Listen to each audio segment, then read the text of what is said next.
Hello, everyone. Wanted to make another lecture video related to stress in the workplace. This one is sort of a longer lecture video, comparatively so, at least I think it is, because we're going to go over some of the stressful occupations and some of the, as one category, then I'm also including some of the causes of workplace stress. The stressful occupations, believe it or not, actually I won't cover as much, but just other than show you the listing. But the causes of workplace stress, I definitely do want to talk about. So let's get started. When it comes to occupational stress, the National Institute on Occupational and Safety and Health has put out a listing of those jobs that have the highest stress. Now, some things come in and some things fall out, but basically the list is as follows, and I'll just try and cover this rather quickly. Taxi cab drivers. I think one of the reasons taxi cab drivers is a stressful job is because you never know who's getting in that back seat. Are they going to be a nice person, not a nice person? Are they going to try and hurt you? Are they going to try and kill you or rob you? The unpredictable nature definitely doesn't help. Photojournalist, corporate executive, just there's a lot of stress and pressures and deadlines to get things done. Public relations and events coordinators. These people have so much on their plate at any given time. Events coordinators, especially, with so much happening and having to make sure everything's done right. Police officers and the military in general. These individuals, a lot of times, are first line of defense when things get out of hand, from domestic violence to terrorism and things like that. The military in general and law enforcement really take some high risks to protect us, and those high risks can be stressful. They know that their job has the potential to cost them their lives, and I think that is a big issue. Finally, there is an airline pilot. Being around a few people who are airline pilots, I've been told that it is the most stressful job in the world when you take off and when you land, because those are the times when accidents can happen, and you have anywhere from a small group but lots of people that will depend upon you. And sometimes when you're taking off and landing and things go wrong, you have very little reaction time to make it right. Finally, there are firefighters, and then just enlisted soldiers. All right.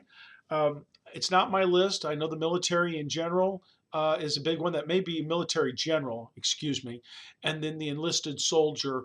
Once again, put people in harm's way and so on. So please forgive me. That number 4, military general, I now realize as I look at my notes, is talking about a very high-ranking individual in charge of a lot of people. So my bad. Okay, there's a list. Don't expect you to memorize the list, but and you may agree or disagree with it, but I'm going with what is out there. Now, as far as occupations go, all right, just general categories. I'm not going to go through all of these. The general laborer, often underpaid, very repetitive work. Managers and supervisors, same thing. Farmers have to rely on their ability to produce, and if they have a bad year, there are sometimes things are outside of their control. I don't know anybody who likes a food inspector. Those poor individuals show up to check things out. I guess I'm thinking more restaurant inspectors, but they never seem to have good news, and so that can be an issue. Social workers. In doing some work with local social workers, I know that they try desperately to help people, and if you get emotionally connected, it can be very challenging. And then finally, the most stressful industry out there, according to the National Institute on Occupational and Safety and Health, is healthcare. Mainly because some people get better and some people do not. They don't make it. So hopefully you pay attention to all of these, the most stressful industry, some of the occupations in general, and so on. Okay? Let's turn around and talk about some of the causes of stress at work. And some of these may actually surprise you. I'm going to go through some of these. One of the first I want to mention is overwork. And when I talk about overwork or work overload, there are really two different types.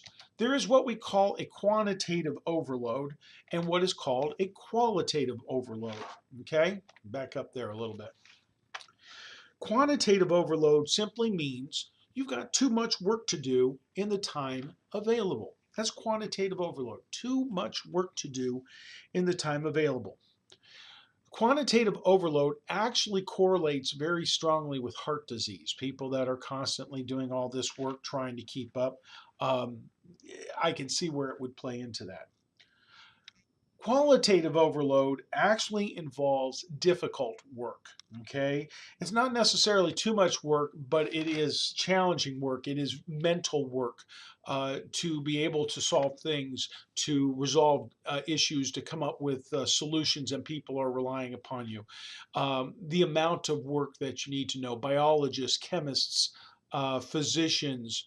When you're trying to resolve what's wrong with someone, that can seem a bit overwhelming, and it's what we call qualitative overload. Believe it or not, there's also a category known as underwork. Okay? And there are two types of underwork out there. There is what we call a quantitative underload and a qualitative underload. Underwork or underload, quantitative underload, basically means there's just not enough work to keep you busy. That's quantitative. Not enough work to keep you busy. And this can result in boredom. This can turn around and be stressful because you're just frustrated. I know of one particular position working as a safety and security guard, night watchman. Day in and day out, overnight, nothing happens, nothing goes on. Just an absolutely boring job taking care of a place that nothing's happening in.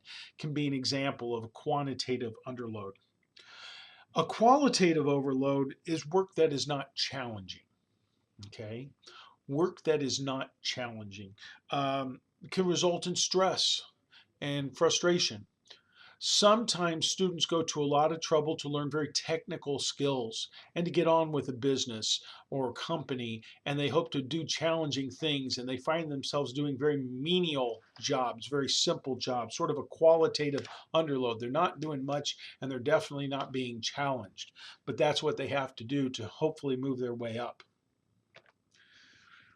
Change, that's another stressor. Those who view change as frightening or threatening can become stressed by that. All right. It's as simple as that, the mentality. Performance appraisals, I think that's sort of self explanatory. Anybody who has had to administer a performance appraisal, especially when it's not a good one, very stressful time. I have done that in the past with different companies that I was a part of, and sometimes people got very upset. Sometimes people were relieved because they didn't end up firing them. But performance appraisals are sort of self-explanatory. People don't like them, especially when they're bad, and no one likes giving the bad news. Some others basically include an employee's role in the workplace, okay? And what it is that they do in the workplace. Now, there's a couple of terms here worth noting, such as what is called role ambiguity. This is sort of the scope and responsibility of the job, okay? And not only the responsibility of the job and the scope of the job, but what others expect of them, okay, is poorly defined and it's unclear. If the scope of the job, the responsibilities and expectations are unclear, frustration and stress result, okay? Person's not exactly sure what to do. That is what is meant by role ambiguity, okay? This can turn around and affect job dissatisfaction, depression, uh, ambiguous job duties, hypertension, even high blood pressure. Okay, big thing. You just don't know what's expected of you. Or maybe you find yourself in a situation where what's being expected of you is in conflict with your personal beliefs, or it's in conflict with another department. Okay, when you've got two or more things which are in conflict, to have a boss turn around and say, double your production, but stay happy, or tells the supervisor, get everyone to work harder, but keep up the morale. Well, good luck with that one. That's sort of an example of role conflict. All right. Um, as I said, if role conflict also can occur if you're having to do something which you consider immoral or just unethical. All right. Sell merchandise you don't believe in is an example of something like that. or do things for your job that you don't believe in. Okay. This type of job dissatisfaction, this type of stress has actually been related to an increase in heart disease and people not liking what they do. Role conflict can be very, very hard. Career development. Stress can often occur when a person's perceived rate of promotion. You know, your career does not develop as you think it should develop. You keep getting turned down. You don't get the opportunities to move up. The lack of development can be stressful. What's also worth noting in career development is a phenomenon we call overpromotion. I don't have it listed here, but it's worth noting. Overpromotion, where a person can actually be stressed because they're promoted too fast. And they find themselves in a predicament where they don't know the job, they don't have the respect of their workers, and no one is happy. And that can and actually does happen. You know, you just don't feel competent, you don't feel comfortable working at such a high level job. Responsibility for others is a major source of stress for a lot of people, supervisors, in that they don't, especially if you have to do evaluations, you don't like being responsible for others. I've known people that have turned down a big promotion opportunity to no longer be involved or not be involved with being responsible for others. It does happen. This one I think is a big one, and I don't think we think about it enough. One of the things that can cause stress for individuals is just being around that certain someone that just, the type of person that you never ask them, how are you? Because if you do ask them, by God, they'll tell you. You know, everything about their life is bad and everything is stressful. And, you know, being constantly around a stressful person can stress you out as well. It has been scientifically proven. All right.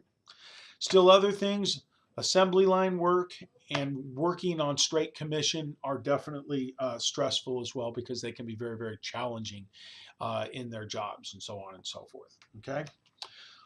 All right. That's enough for this one here. I think we've done a good job. All right. A couple more short videos and we'll be good to go.